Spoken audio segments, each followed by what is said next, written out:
Allah Qur'oni Karimda aytadiki, butun insoniyatga nido qilib. Qur'onda nido oyatlar juda ham ko'p. Nido degani chaqiruv.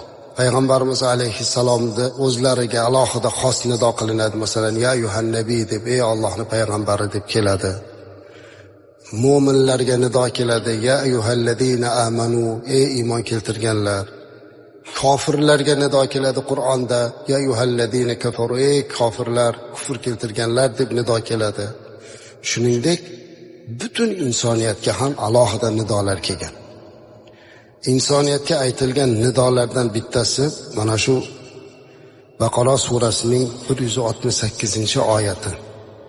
Alloh aytadi: A'udhu billahi minash shaytonir rojim. Ya ayyuhan nas, ey odamlar, kulu mimma fil ardi halalan tayyiban. Sizlarga yerdagi halol pok narsalarni tanovul qiling. Yer yuzida sizga berilgan ne'matlardan halol pok narsalarni iste'mol qiling, tanovul qiling.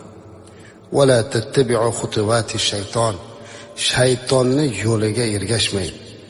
Shaytonni izidan yurmang. Innahu lakum aduwwun mubin. Albatta u sizlarga ochiq dushmandir.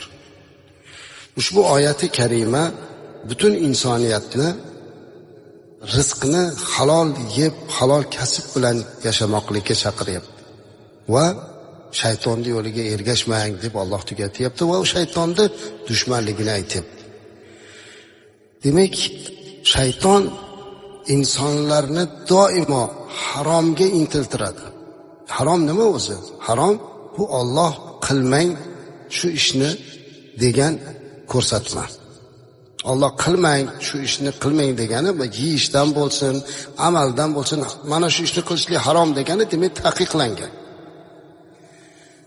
Shayton badbaxt insonga ayni mana shu narsani chiroyli ko'rsatadi. Gunohlar chiroyli ko'rinadi.